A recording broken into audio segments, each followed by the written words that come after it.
sy atsika fa ny fahasoavan'Andriamanitra miaraka amintsika. Isika fa ny fahasoavan'Andriamanitra miaraka amintsika no izoatsika sandrivaky sy asantsika miaraka aminy. Ny fianakaviana no tany ketsa ipoiran'ny vocation. Déploie ton cœur et viens nous sauver. Délivre-nous de tout. Fa sisika tokoa fa ny fahasoavan'Andriamanitra miaraka amintsika. Sisika fa ny fahasoavan'Andriamanitra miaraka amintsika no izoatsika sandrivaky sy asantsika miaraka aminy.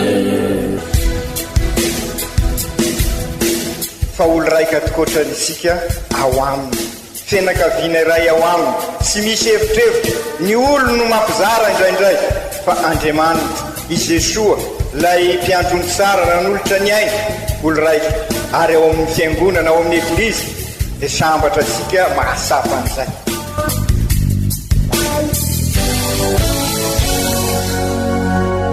Olo araiky atsika atambatry ny fanahy masina kamiray, olo araiky ao amin'ny Kristy. Fandaram-pampianarana iarana amin'ny son excellence Monseigneur Benjamin Marc Caramarson eto amin'ny radio Fania.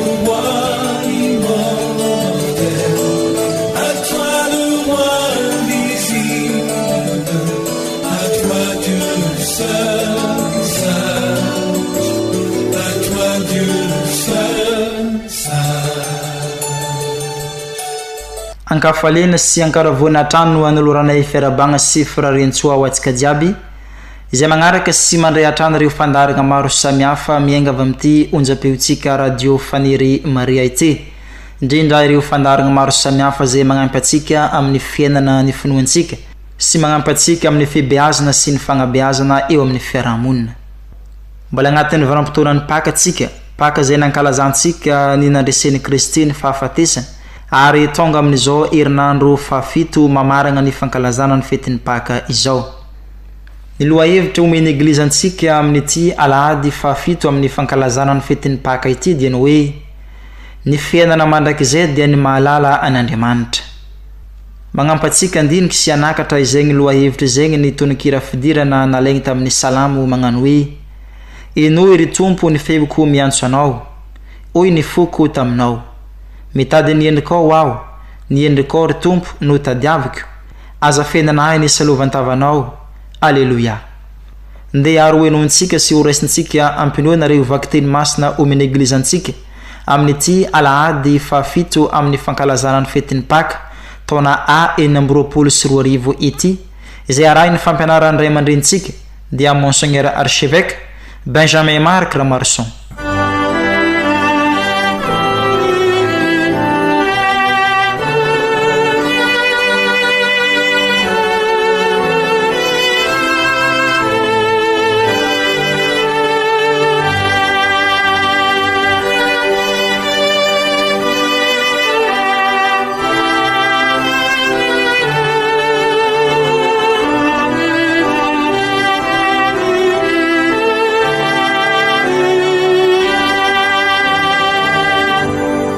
Fankalazana ny tenin'Andriamanitra, vakiteny masina ao voalohany, boky mitantara ny asin'ny apôstôly.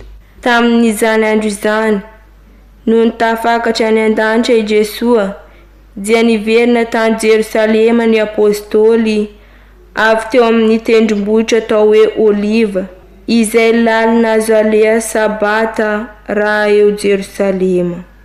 No tonga dia niakatra tao amin'ilay riana fitoerana izy ireo, dia i Pera sy i Joany, i Jakoba sy André, i Filipy sy Toma, i Bartelemy sy Matio, i Jakoba zanaky Alfe sy Simona Zeloty, ary Juda rahalahin'i Jakoba. Niraisena izy rehetra, ary naharitra ny vavoka niaraka tamin'ny vehivavy sasany, sy Maria renin Jesua ary ny rahalahiny. Izany ary ny tenin'ny Tompo, isorina ny Andriamanitra.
Vaky teny masina faharoa. Taratasy voalohany Masindapiera apôstôly. Ry ava malala, mifalia arakaraka ny ombonanareo fijaliana amin'ny Kristy, mba ananareo anjara amin'ny fifaliana sy firavoravoana amin'ny andro isehoan'ny voninahiny. Sambatra ianareo raha tevatevaina noho ny anaran'i Kristy, fa mitoetra ao aminareo ny fanahin'ny voninahitra sy fahefana dia ny fanahin'Andriamanitra.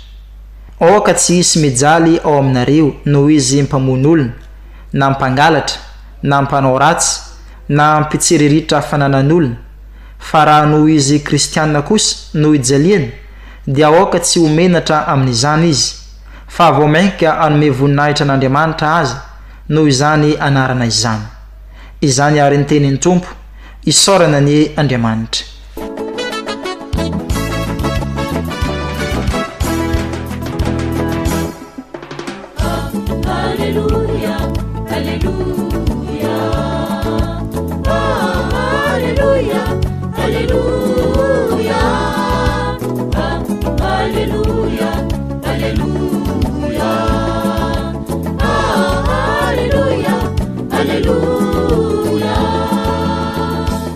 Ombantsika mianakava ny Tompo, ho tanteraka tokoa ny izany. Ny evanjely masina nisoratany Masindajoany, voninahitra neo anao ry Tompo. Tamin'ny zanandro zany, i Jesua ny andrandrany lanitra ka nivavaka hoe, re io tonga ny fotoana ome voninahitra ny zanakao mba anomezany zanaka voninahitra anao fa efa nomenao fahefana amin'ny nofo rehetra izy mba anomezany ny fiainana mandrakizay an'izay rehetra nomenao azy. Ary zao no fiainana mandrakizay dia ny malala anao an'Andriamanitra mariny sy Jesosy Kristy izay nirahinao. Nanome voninahitra anao aho tety ambonin'ny tany fa tanterako ny asa nomenao ahy ataoko. Ary ankehitriny kosa dia anao ray io ny manome voninahitra ahy eo aminao dia ny voninahitra ananako tao aminao talohany nariana izao tontolo izao. Nitory ny anaranao tamin'ny olona nomenao ahy eo amin'izao tontolo izao aho anao izy ireo ka nomenao ahy ary efa nitandrina ny teninao izy. Fantany ankehitriny fa avy aminao ny zavatra rehetra nomenao ahy satria nomeko azy ny teny nomenao ahy ka noresiny. Dia fantany marina fa avy aminao aho ary ninoany tokoa fa ianao no naniraka ahy. Mangataka ho azy ireo aho, tsy mangataka ho an'izao tontolo izao aho fa ho an'izay nomenao ahy satria anao izy ireo. Ary nahazo voninahitra amin'izy ireo aho, tsy ho eto amin'izao tontolo izao intsony aho, izy ireo no eto amin'izao tontolo izao fa izaho kosa ho any aminao. Alleluia, alleluia, alleluia, alleluia, alleluia, alleluia, alleluia, alleluia. Izany ary ny teniny Tompo diran'eo anao ry Kristy.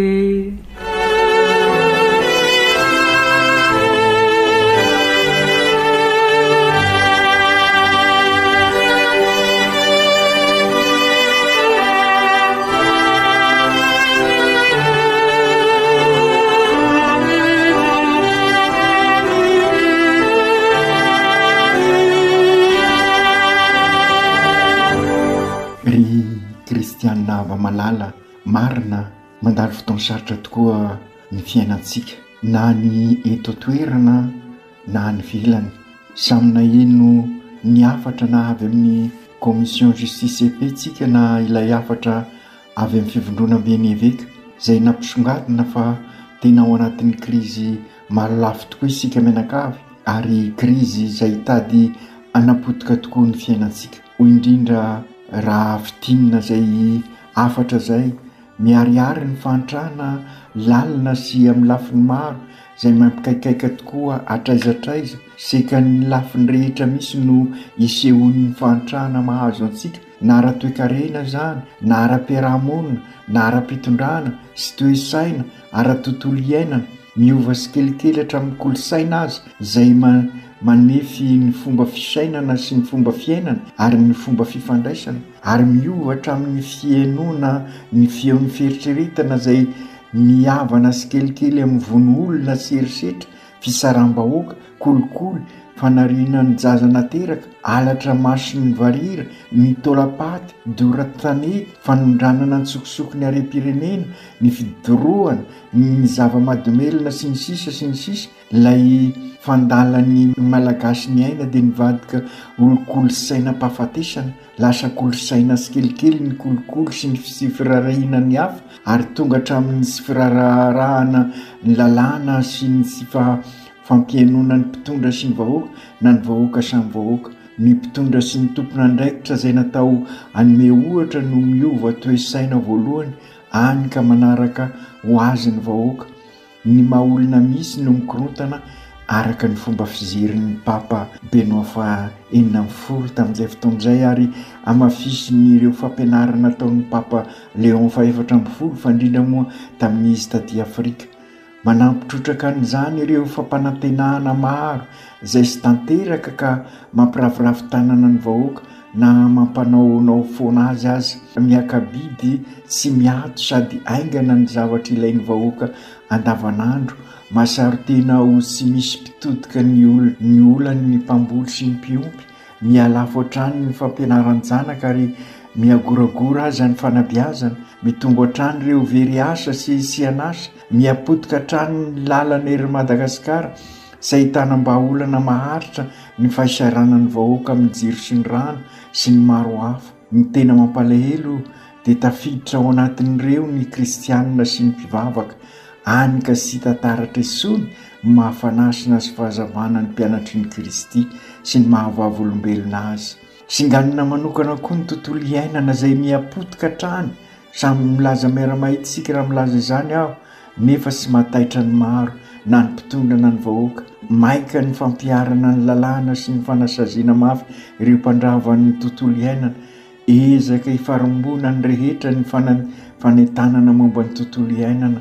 Mpitondra vahoaka fianakaviana, mpanave, mpanao politika, mpitondra fivavahana, mpanao gazety, mpikaroka, mpanakanto miaraka amin'ireo rafitra sy fikambanana ary vondrona samihafa. Ry kristianina hava malala, ireo ny tontolo mpiainantsika maro tokoa ary eo miatrika izany no very fanambola velona.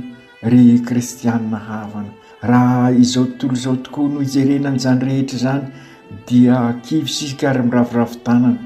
Isika kosa nefa manana ny Jesoa lay tafita nandresy any ankavanany ray izy ankehitriny ka matoky ary feno fanantenana isika ary any izy no nampanantenany fanahy masina ka izao indrindra fiomanana akaiky dia akaiky ny Pentecote izao indrindra no iainantsika sy etrehsika n'izao olam-piainana izao. Matoky arisika fa hompoteny fanahy masina izao krizy mitika asika izao sy ny krizy no hanana ny teny farany fa sy maintsy Kristy nandresan'izao rehetra izao. Ry kristianina havana, tamin'ny alakamisy lasa teo sika no nankalaza ny fiakaran'i Jesoa any an-danitra, nankalaza fa nisy avatsika tafita ho isika teo ary dia mbola ao anatin'ny hafaliana izany isika amin'izao alahady fa fitony paka izao. Efa manampy asika irosy bebe kokoa amin'ny fandalinana an Jesoa mpiarabelona izany fibanjinantsika an Jesoa tafita izany. Ao anatin'ny fanatanterana ny tsinody raha teo sika no miatrika izany rehetra izany ka na eo aza ny fahasairana, na eo aza ny sidra maro, na eo aza zao krizy izao dia miroso sika satria ny sinody dia tahaka ny senakla ho ansika ihany koa, tahaka ny senakla tamin'ny apôstôly ka sady miara-mivavaka isika miandrandra ny fanahy masina no miara-midinika mijery izay rehetra lalana mitondra antsika amin'ny depart vaovao ametrahasika rafitra mamelona anampy asika ahita ny fivelarana ny maholona sy ny olona manontolo. Ry kristianina ava malala, zava-dehibe izany izao etrehsika izao satria azo lazaina fa dingana vaovao indray amin'ny maha EOV missionnaire sika manorina ETA Église Tranoben'Andriamanitra ka mahatonga asika tokoa ho tabernakla velona eo anivon'ny fiarahamonina. Sy entina hipoerapoerahana na irirehana izany maha kristianina isika izany fa fizoroana ho vavolombelona ka manosika asika hafoy sy hanompo sy fampandretany na eri-pamoretana izany ny maha EOV missionnaire asika andrana asika ny batemy ananasika fa iraina isika izara ny famindram-po amafy fanantenana, fiadanana, hafaliana, fihavanana, ilay fihavanana sady kristianina malagasy anasitrana n'izao tontolo izao eo anivon'ny mpiarabelona antsika amin'izao andro sarotra izao. Ry kristianina havana, sy iza tokoa manko i Jesoa fa indrindra amin'izao vanim-potoanena asika izao fa isika sy kiraikiraiky, isika vita batemy, isika kristianina no Jesoa mpiarabelona amin'ireo manodidina antsika, isika ny mpivahiny ny fanantenana, mamafy hafaliana, fiadanana, fihavanana, anasitrana an'izao tontolo zao ao anatin'izao krizy zao. Ka izay indrindra ry kristianina havana, ny tenin'Andriamanitra ny any ity dia mampianatra asika fa ny tena fiainana dia ny fiainana mandrakizay, izany hoe fiainana mitondra ny asambarana. Ka ny lalana amin'izay dia ny fahalalana an' Jesosy hoy ny fampianarana rahafitinina amin'izao Alahady 7 ampaka izao. Ka sy inona ny dikan'izay fa fiainana misy ny fiombonana amin'i Jesosy ilay nandresy, ka izay fandresen'i Jesosy izay no mitondra asambarana antsika. Ka antenaintsika ary fa raha miaraka aminy koa isika dia anana an'izay asambarana izay, satria mahalala an'Andriamanitra. Io mahalala an'Andriamanitra io no lalana mitondra amin'ny tena fiainana, ary izay ny fotom-pampianarana amin'izao Alahady 7 ampaka izao. Ry kristianina havana, sy magaga ary raha lazaina fa io fiainana mandrakizay io dia manomboka izao, izany hoe rehefa isika mahalala an'Andriamanitra dia zary olo raika amin'ny Jesosy sika, ary zary Jesosy mpiarabelona manodidina asika. Manamafy ny ezaka ataosika amin'izao synode izao zany voalaza izany, anoizasika ny ezaka efa ataosika hatramin'izay, fa indrindra moa araka ny efa mahazatra asika ny famenoana ny sazosaota sy ny enina, ary io no haintsika miatrika an'izao krizy maro lafy atrehantsika izao. Ry kristianina havana, izao fotoana iomanantsika amin'ny fankalazana ny Pentekoty izao, ary fotoana iobona izao dia fotoana ihany koa ivelomantsika ny synode, satria araka ny voalaza asika dia fotoana izay azo lazaina fa mitovy amin'ny fotoana ny ainan'ireo apôstôly tao amin'ny senakla. Ka ny synode ao isika dia senakla ho asika ihany koa, ka manantena ary sika ho feno ny fanahy masina, ka ho Pentekoty vaovao ansika io fanatanterahasika ny synode io. Ka na dia eo aza ny krizy maro lafy atrehantsika araka io voalazan'ny évêque sy ny commission justice EP io, sy io ny farateno isika, sy ny fahotana no farateny na izy no anapotika ny fifandraisasika amin'ny zavaboary, na anapotika mandrakizay ny fifandraisasika samitsika ary ny fifandraisana amin'Andriamanitra. Ny fibebahantsika vokatry ny asan'ny fanahy masina no anampy asika, ka anana ny fivelarana vaovao. Ka amin'izay dia tanteraka ny afatra ny papa ao amin'ny encyclique Laudato Si, ny fivelaran'ny olona manontolo sy ny olona rehetra, ny développement intégral araky ny averimberisika, ary ny herin'ny fanahy masina no anampy asika anatanteraka an'izay. Matetika nefa isika noho ny zava-misy iainansika dia mametraka fanontaniana, ary mahasapa fa mavesatra dia mavesatra ny fampitrahofana ny finoana sy ny fiainana andavanandro, izany hoe ilay fiainana mandrakizay ambaran'i Jesosy ny mahalala azy dia tao lavitra ary sy ho tanteraka. Sarotra ny fiarahan-dia amin'ny synody satria sy mora ny fampitrahofana. Sarotra noho izany ny mameno an'ireo sazoa enina dia ny mivavaka, ny mandalina ny finoana, ny manompo mandray an-tanana, mivory mankalaza ny evanjely androany. Ry kristianina havana, dia manampy asika ary andalina ny fototra ny fiainana maha-kristianina asika, ka tonga asika ho mpanaradian'i Kristy tokoa, anana fiainana kristianina izay midika fahaizana mampitrotra ny finoana sy ny fiainana andavanandro. Ka sady kristianina isika, n'olombelona tahaka ny olombelona rehetra, mitafinofo mandrà, milololanitra ka mety olena, manditany ka mety misolafaka. Kanefa izay fiainantsika izay no iantson'Andriamanitra asika ahalala azy, ka rehefa mahalala azy dia manana an'izay asambarana mandrakizay, satria sy vocation izaly no naharian'Andriamanitra asika, fa nahary asika Andriamanitra anana ny fiadanana sy ny asambarana.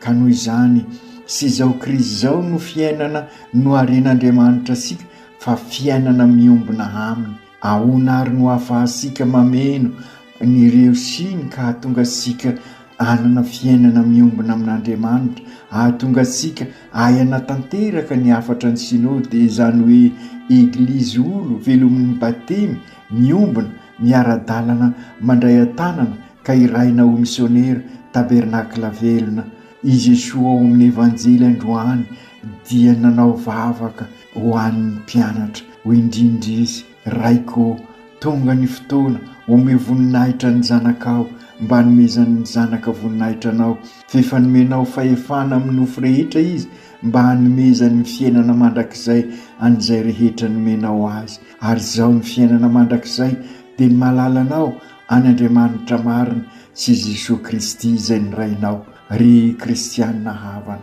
mazava zany ny torolalana nomeny Jesosy dia ny mahalala azy sy ny mahalala ny ray ka izay indrindra aoka izao synôda zao ho fandaliana sika ny fahalalana an'Andriamanitra ray sy ny fahalalana an' Jesosy ahoana no ahafahasika ary ampifandray ny voninahitra sy ny fizaliana ampifandray ny fahafatesana sy ny fiainana ampifandray ny aratsiana sy ny hafaliana ny asambarana sy ny fahoriana fa indrindra raha hita sapaitanana amin'izao krizy zao ahoana no hivelomana n'izay fahalalana an'Andriamanitra izay ry kristianina havana eo anatrehany zava-misy tokoa amin'ny fiainantsika andavanandro ary miatrika n'izao rehetra izao sika dia masapa amin'ny raviravitana sy anjely tokoa isika ary sy sanatria koa nefa demony fa olombelona antsoina ho zanak'Andriamanitra ary dia izay no fotom-pampianarana amin'izao alahady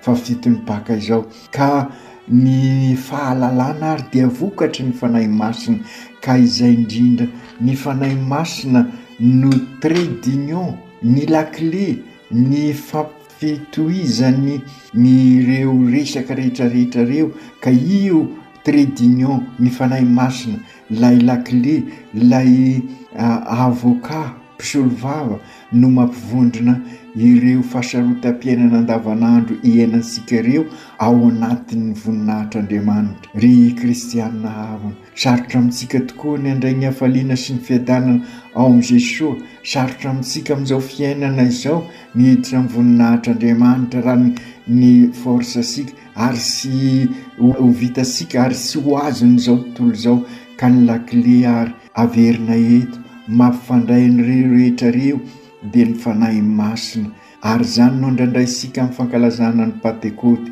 ka izany koa no mahatonga ny Pentekoty ho depart vaovao satria miova ny fifandraisantsika na amin'ny zavaboary na amintsika samitsika na amin'Andriamanitra azagaga isika ho Jesosy raha sy mahatakatra izany izao tontolo izao satria sy mety mandray ny fanahy masina izy ka io izany ny tena lakle fototra araka lazaysika teo ny fandraisana ny fanahy masina raha mandray ny fanahy masina isika dia mandray ny fanomezana fito ny fanahy masina izay averimberina amintsika rehefa mandray ny sakramentany confirmation isika ny fanomezan'ny fanahy masina arosak'Andriamanitra amintsika mba hanavao ny fiainantsika ka sy ho revo amin'ny godra ny fahotana isika sy revo ao amin'ny fotaky ny fahotana isika sy rehefarehefa amin'ny tany na dia olombelona mpanota azy fa afaka mizoro manavao ny fiainantsika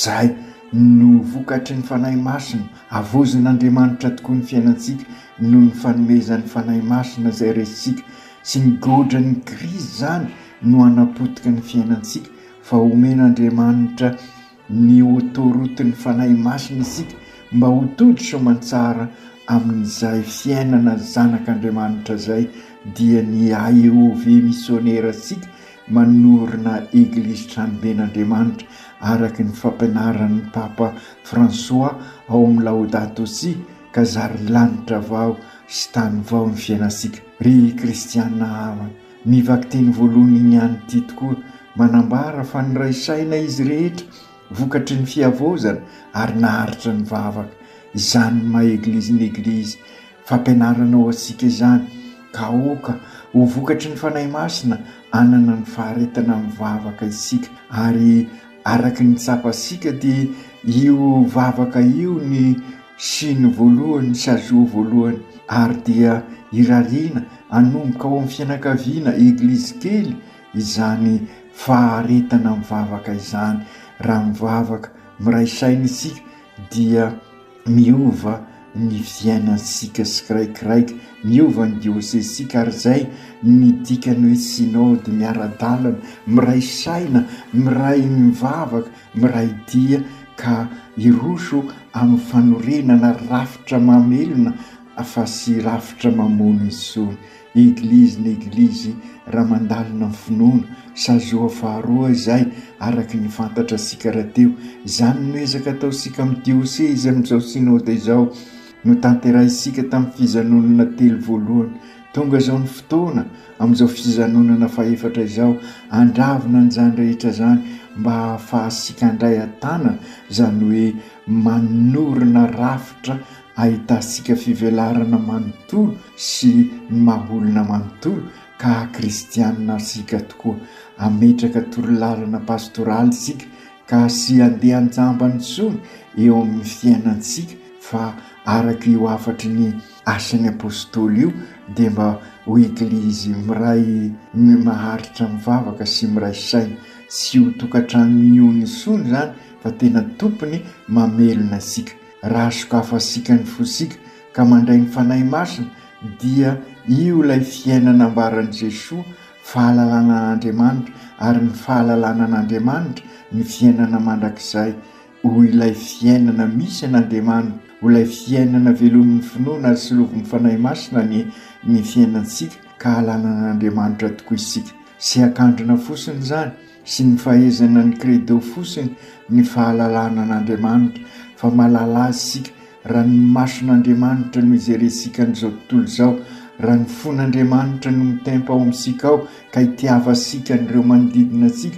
ka ilay tena fitiavana no ifandraisasika amin'ny manodidina antsika. Raha mahafoy sika ary mahafoy ho an'ny eglizy, raha vonina mahafoy ho an'ny namana koa isika. Nolazain'ny Papa Ray Masina ao amin'ny encyclique ny Laudato Si fa ny namana dia fanomezan'Andriamanitra ary anisan'ny namana ny zavaboary hoy ny Papa. Raha ny vavasika no mideran'Andriamanitra fa sy manarasony ny hafa amin'ny alalan'ny teny ataosika araky ny afatry ny Papa Léon fa-14 tamin'ny Karemy ka nilazany hoe raha mba afaka mifady sy anao teny maratra ho an'ny hafa moa isika dia efa fiomanana amin'ny Paka ary zay indrindra vokatry ny Paka olom-baovao dia mba aingany ny teny avoakasika mba teny sy andratra ny hafa fa teny mampiomana ka aingany asika koa ny sofisika andreny tenin'Andriamanitra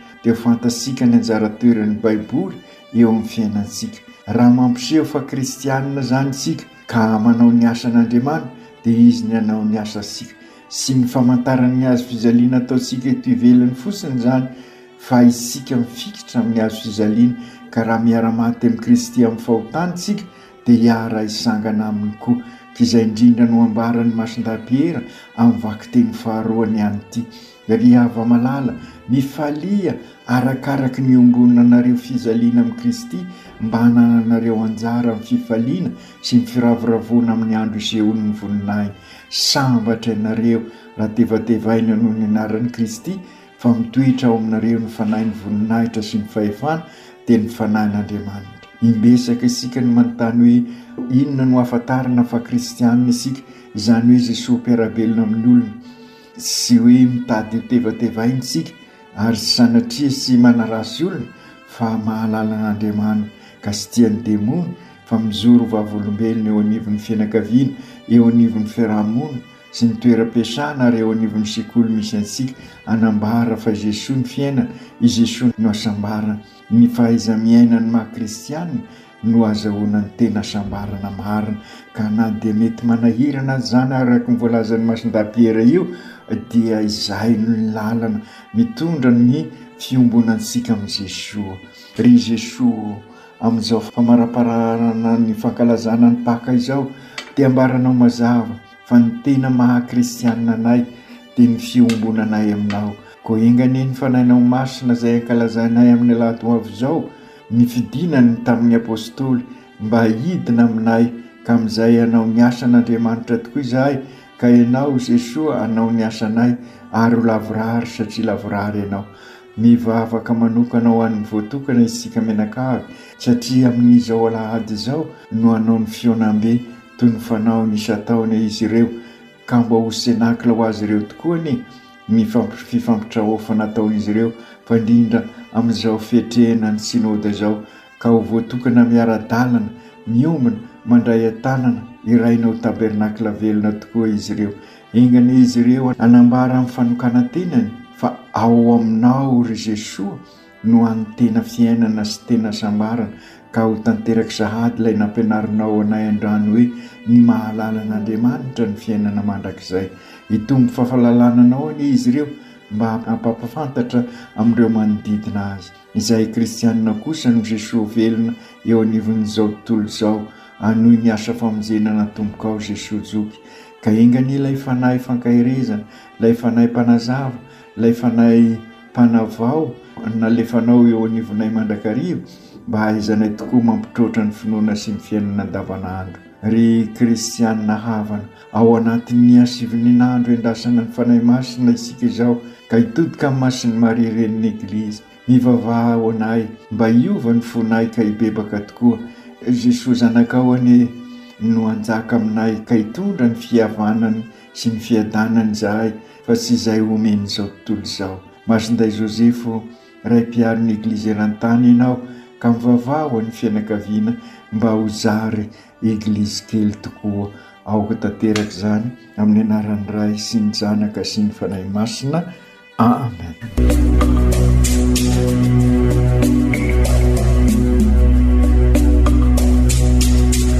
Tsy atsika fa ny fahasoavan'Andriamanitra miaraka amintsika. Isika fa ny fahasoavan'Andriamanitra miaraka amintsika no itoroatsika isandrivaky sy asantsika miaraka aminy. Ny fianakaviana no tany ketsa ipoiran'ny vocation. Déploie ton cœur et viens nous sauver. Délivre-nous de nous, délivre-nous de tout. Fa sisika tokoa fa ny fahasoavan'Andriamanitra miaraka amintsika. Sisika fa ny fahasoavan'Andriamanitra miaraka amintsika no itoroatsika isandrivaky sy asantsika miaraka aminy.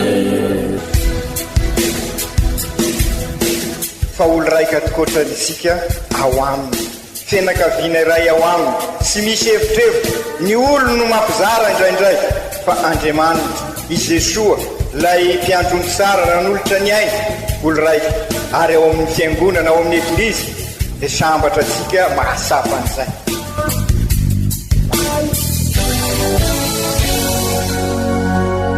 Olo araiky atsika atambatry ny fanahy masina kamiray olo araiky ao amin'ny Kristy. Fandaram-pampianarana iarahana amin'ny son excellence Monseigneur Benjamin Marc Ramarson eto amin'ny radio Fania.